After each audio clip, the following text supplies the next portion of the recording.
Good morning. I'm Katie McManus, business strategist and leadership coach. It is morning time. I'm doing a live. I know the world is tilted on its axis. It's going cattywampus. I don't know what's happening here. I am still in my first cup of coffee, so if I jumble words, I'm just still waking up. I know it's 9:11 here. 9:11 in the morning. And so, you know, I'm not a morning person, but I have a really busy day ahead and I really wanted to go live today. Welcome to those of you who are tuning in. Hi, good morning. I love this to be interactive. So if you're tuning in from any of the platforms I'm streaming to, Facebook, LinkedIn, YouTube, one of the things I like you to know is that I do this through StreamYard. And sometimes StreamYard doesn't give me the comments from all the places. So if you're commenting, which please do, if you have any questions, please pipe up. But if I don't call you out or if I don't answer your question, know that it is not me. I'm not mad at you. It's just our technology that's failing us. Anyway, let's dive in. So yesterday I was making a list of all of the books that have had an impact on me as an entrepreneur that I would recommend for other entrepreneurs to read. And I really struggled with myself because I just wanted to put, oh, hi, tell me if I'm pronouncing your name incorrectly. Sushat K, hi, with the lions after your name. Oh, in India, good evening. So I was really struggling with myself because I was trying to put together this list of books that had had an impact on me as an entrepreneur. And I just really wanted to put the whole Harry Potter series on there. And yes, I'm a Harry Potter nut. Like, I absolutely love the Harry Potter world. Am a little bit obsessed. Understatement. Anyway, but why not? Why not? We can get inspiration from absolutely flipping anywhere, right? And so I wanted to go down. I made a list of all the lessons learned through the Harry Potter series that can be applied in business. Whether you like Harry Potter or not, you should be able to follow this list. So I hope it's super helpful for you. And I am going to be referring to like things in the Harry Potter book. So like I said, if you're not a Harry Potter nut like me and you don't know what I'm talking about, just wait till I get through the description and I will explain it further. And hi, whoever just said hi. You're showing up as LinkedIn user, so I can't actually see your first name and give you a shout out. But good morning. Okay, so let's just start at the very beginning. Why don't we? So the lesson number one is that persistence always works. Okay, so in book one, Harry Potter keeps getting these letters from Hogwarts, and his aunt and uncle don't want him to see them. And so Hogwarts doesn't just send one letter. They send one letter and then two, and then they start getting really creative, and they find like dozens and dozens of different ways to get these letters telling Harry that he's a wizard and he's invited to go to school at Hogwarts until he finally gets one. And so the lesson I want you to learn from this and that I take from this is that you have to be persistent in how you show up, because the people you're trying to get your message to, they are out there living their lives. They are busy. There are obstacles. Their phone may die one afternoon after you've posted that one brilliant thing on LinkedIn or onto Instagram that'll really get in their face and tell them that they need to hire you. Their phone may be dead that time, and they didn't see what you had to say, or they may have like something that happened in their life that keeps them from interacting with you. Hi, Lisa. Good morning. And so it is super critical for you to just be persistent in how you're showing up. Be persistent, even if it feels like you're not getting anything back. Okay. Because let's be honest, most of the clients you're going to get, most of the clients I've gotten started off as lurkers. Okay. I didn't know that they were tracking me. I didn't know that they were following my posts. I didn't know that they were watching my lives. And the same is happening for you. And so my challenge to you is be more persistent. Send more letters inviting people to Hogwarts because you have to show up a shit ton to try to get people to even notice you and remember your name and even have the vaguest idea of what it is that you do in the world. Okay. And if you don't show up consistently, if you're not persistent about it, they're never going to know about you. You know, if Hogwarts had only sent one letter to Harry, he'd be going to some like shitty muggle school. Okay. He wouldn't be the wizard that we know him today. Okay. It would have been a very short series. It would have been like a picture book. Okay, so persistence is absolutely key. And I have my little list here. I didn't put things in order, which would have made my life a little easier. So the next one I want to go for. Okay, so you're going to be more persistent today. You're going to go out and you're gonna follow up with people. You're going to post on social media. You're going to post on another social media platform that you don't normally post on about your business. Okay, persistence, showing up, just be there. You want to give yourself the biggest chance of being seen, remembered, and thought about today. Okay. And so you're just going to go and do that. Okay. Whatever that looks like for you. Yes, Lisa, persistent and consistent wins the race 100%. And I just want to point out we have a coactive professional certified coach here. That's one of the certifications I carry. Guys, if you're looking for a coach, I can't recommend that certification enough. The training is absolutely phenomenal. And then Banu, I think I'm pronouncing your name correctly. Good evening. I imagine you're joining us from the other side of the world, which is just still mind blowing to me. Isn't technology just amazing? Okay. So the other thing I want to point out that Harry and his friends do really, really well, that I think we can all learn from, is they opt to ask for forgiveness over asking for permission. Meaning they get in trouble a lot. Because they know that the answer is probably going to be no. But they also know that what they need to do is really flipping important. Okay. And so where we can all ask for forgiveness rather than permission. I don't want anyone to get in trouble here, but if you're starting a business, many times you're starting a business while you also have a full-time job. Okay. And the point of starting the business while you also have the full-time job is to build the business up big enough so that you no longer need the full-time job. I am very honest about this. I jumped too soon from my corporate life into working for myself. I very nearly crashed and burned. Became like got this close to having to declare bankruptcy even. It all worked out, obviously. But I wouldn't recommend that path to many other people unless you have a big chunk of savings, or you're just really confident that pressure is going to help you with your liftoff. But here's what I want you to think about is that, as you're launching your business, maybe don't ask permission from your employers. Maybe don't ask them if you're allowed to take a course on Tuesday nights, or, block off, your lunch hour, which normally people maybe book calls in. Like, just have your lunch hour be the thing that you do, and have it be about your business. If they're upset about you doing something like that, they will tell you. Oftentimes they don't care as long as you're getting your work done. But yeah, as you're starting your business, go for asking for forgiveness rather than asking for permission, unless it very, very clearly states in your employment contract that you're not allowed to start a business on the side. I wouldn't make a big fuss about it. One of the questions that I get asked a lot with my clients who are doing this, who are starting a business and also have a company that they work for, is how can I update my social media platforms to reflect that I run a business when my employers may see it? To which I usually say, I doubt your employer is really paying attention to that. And also, generally we don't make big jumps. We don't make dramatic jumps that take us from, maybe you're like a shark tamer and then you're going into retail. Like, there's no crossover there. Generally, we're in marketing and we're going to become a copywriter. It's something that's related to what we used to do, but we're just going to be doing it for ourselves. There's absolutely a way to craft the words to reflect both of the things you do. And it's totally okay for you to highlight something that you see yourself as really good at.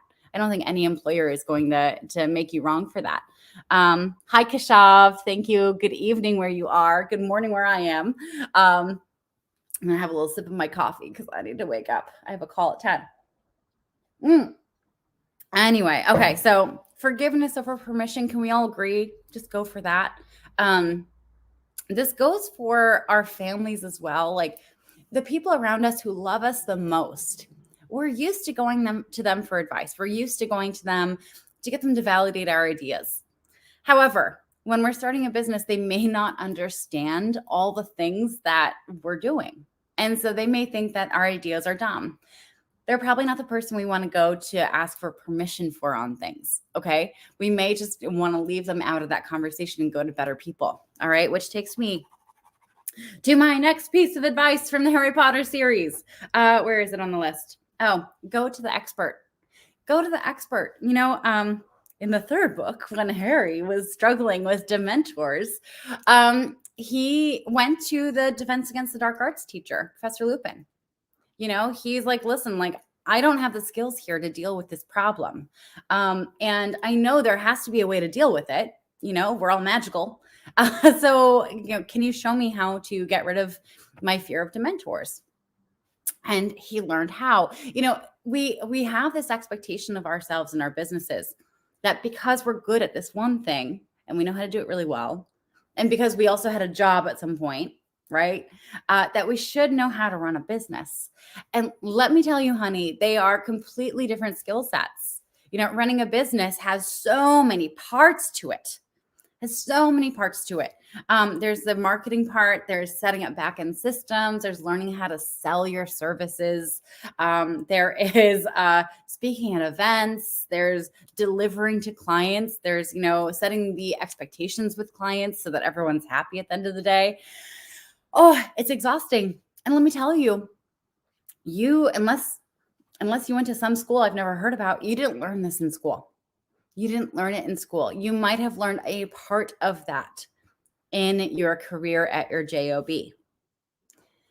But the rest, you didn't learn how to do it for yourself. You didn't learn how to do it for a service-based business. Okay. So cut yourself some fucking slack here. Okay. You are absolutely fine that you don't know how to do all the things.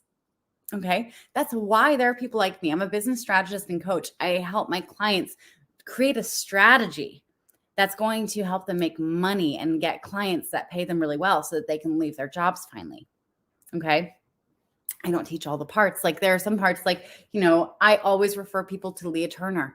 Leah Turner is absolutely incredible if you need to learn LinkedIn. I send people to her because I can explain it, in a half-assed way. But she has this amazing session where she goes all in to all the details that'll be super helpful to you.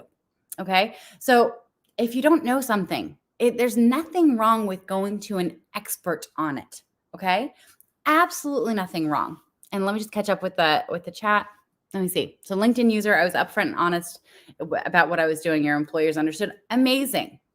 And I still don't know your first name, but I'm so happy your employers understood. Many employers don't.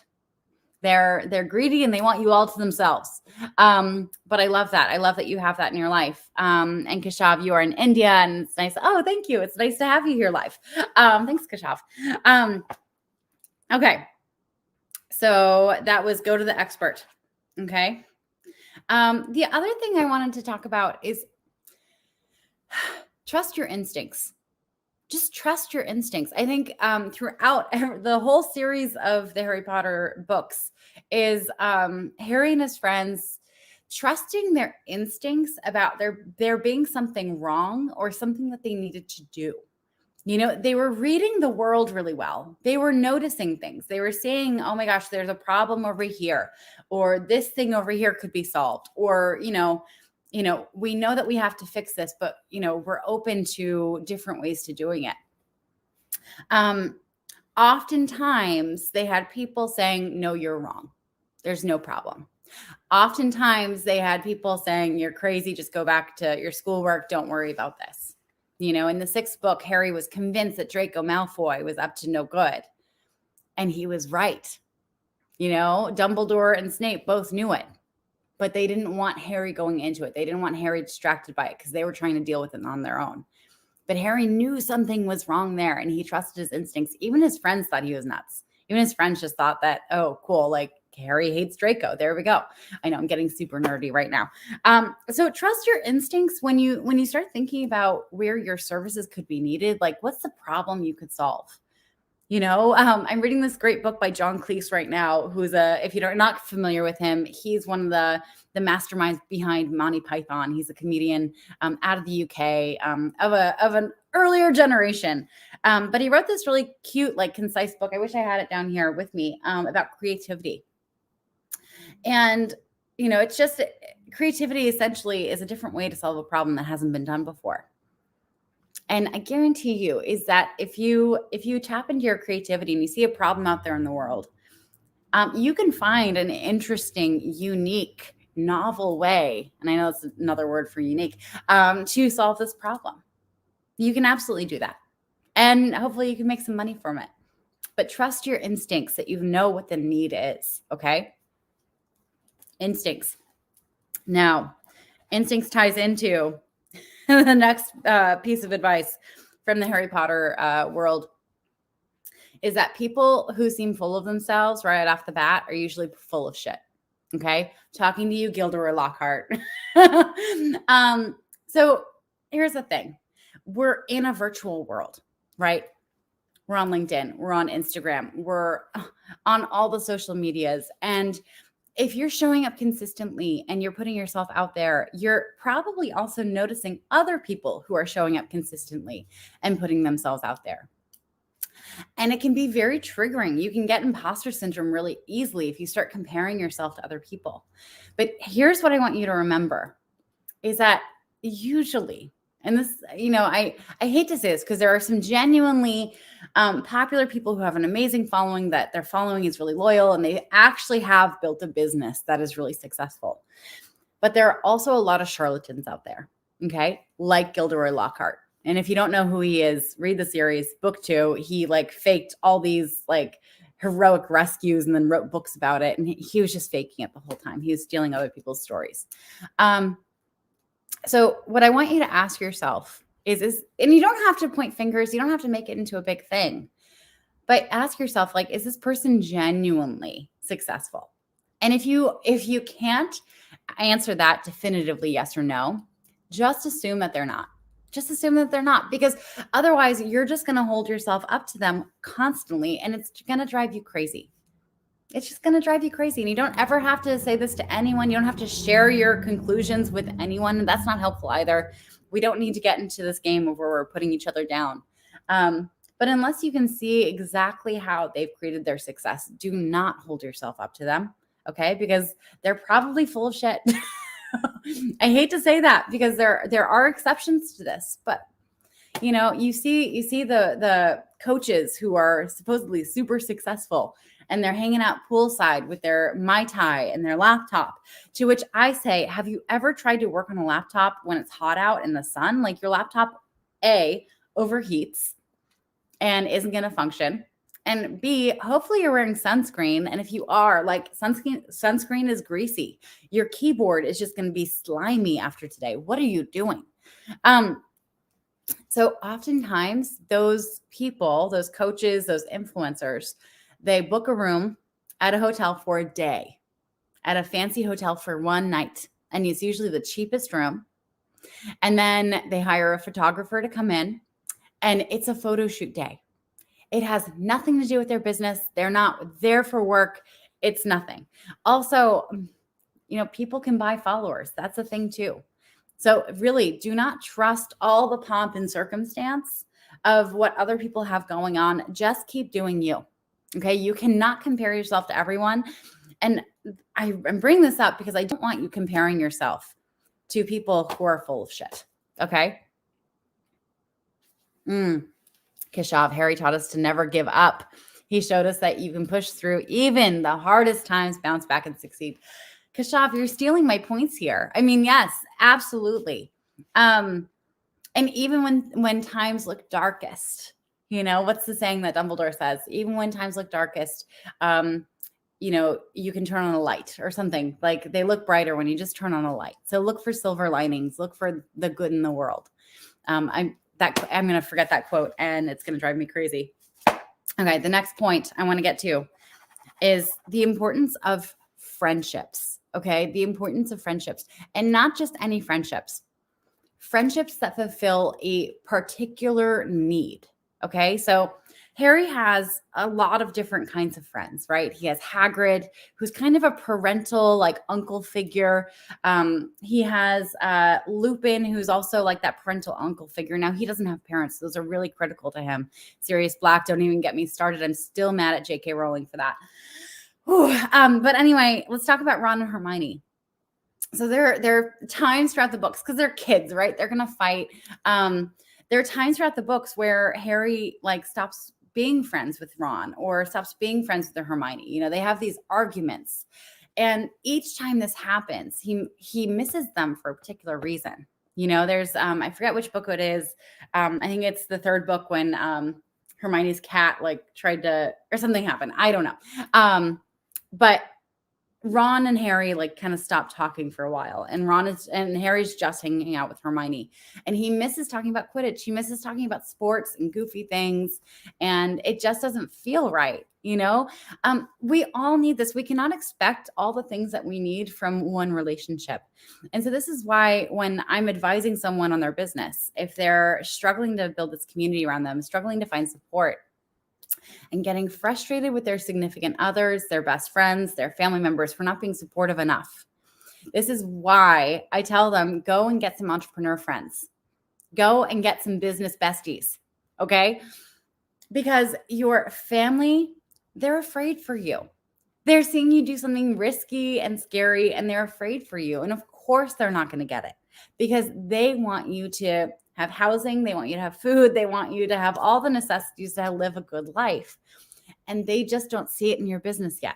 Okay. And that's okay. They don't need to because they love you and they're there for you in so many other ways. Your spouse, likewise, you know, it's a little closer to home even because what you do or don't make or don't bring home also affects them. And so ensuring that you are not leaning into them for something that they can't provide for you in this entrepreneurial journey is so critical. Your friends also, they love you. They may not get it. They may just, you know, like, why would you leave a stable job to go and start a business? You're nuts. And to them, like for them, that would be nuts because that's just not their personality. But for you, you need that added support. And if you're not going to get it from them, you need to go outside your circle. You need to go outside your life. And you need to find business besties, as I like to call them, business BFFs. You need to find entrepreneurial friends. You need to join groups that have other people who are doing brave ass shit with their lives. Okay, because they're going to get it. Now, they may not be there for you in the same way your parents are, your spouses, and your best friend are. And that's absolutely fine. Okay, because we're not trying to get everything we need from one relationship. Kenneth Mumford, where are the heroes? Oh, we're getting there, Kenneth. Don't worry. Keshav, truth, friendship can get you through anything. An unlikely trio to begin with, Harry, Ron, and Hermione, proved time and time again that real. Yes, absolutely. Well, and here's the other thing is that we don't have to have everything in common with our friends. We don't, you know, and if you have a lot of friends that maybe you like the same sports, you like the same foods and all that stuff, great. They're not going to be great for you when you're trying to get creative in your business, when you're trying to think outside the box. You need friends who are thinking outside the box. You need different friends. I think that's why Harry, Ron, and Hermione work so well together. Let me see, Kenneth. And good morning, Kenneth. Need to see how someone with the best on earth gets treated. Love it, live it, embrace the fanatic, shoot for the fences, win. Oh, Kenneth, I swear all the time, honey, you're new to this little world, aren't you? Okay, so find friendships that fulfill each and every part of you. Okay. So here's a lesson that I want to take. We're going to spend a moment talking about Fred and George Weasley, who are my absolute heroes. Fred, rest in peace. I love you. Banu, I'm going to answer that question a little bit, but great question. So Fred and George Weasley are so much fun because here's what they did. They found the thing that absolutely lit them up. They found the thing that made them the happiest, that just made their lives so enjoyable. And then they saw what their strengths were. They just utilized their strengths. Their superpower. So their superpower was to make everyone else laugh. They love making everyone around them just laugh. Like that is, and they're so good at it, right? They're just this dynamic duo. And the thing that lights them up is pulling pranks on people. Like, like they love pulling a little fast one and tricking people so that something funny happens. And what did they do? Weasley Wizard Wheezes. Okay, they came up with a whole collection of products that they could sell that would pull pranks on people and make people laugh. And they started small. They started small. They started in their dormitory. I don't recommend experimenting on children, but that's basically what they did. What they did was they did it publicly so that everyone got to see the impact of their products and got to enjoy it. And then they started where they were. There are no computers in Hogwarts. I think it was before the internet really took off. And also apparently Hogwarts, no electronic devices work there. So that wasn't an option anyway, but they did it by mail order. They ran a whole business by mail order for years and years and years before they invested in a shop. Okay. So a couple lessons folded in here, right? Is figure out what lights you up and figure out what your superpower is. And if you can, mix them together and turn that into the thing that you want to do, because that is just going to spell a happy life for you. And finally, start where you are. Don't try to go for the big thing right away. Just start where you are, build it up, get proof of concept first before you go all in.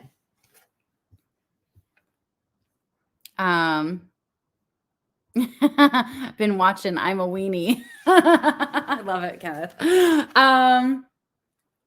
Okay, so find what lights you up. And finally, not finally, I have a couple more. It's not always as bad as it seems. Okay, so bad things happen throughout the series, right? People die. Really heartbreaking things happen. And you can tell, like, it always feels like to the characters, like, oh my God, this is the worst thing that ever happened to me. And I think we all remember being teenagers, like everything feels like the worst thing that has ever happened to you. And yet we move on. And yet things get better, or we heal, or the grief stays, but we are able to continue our lives. Running a business, starting a business is a fucking roller coaster. Okay. There are ups and downs and all arounds. And the trick is to not let the downs keep you down.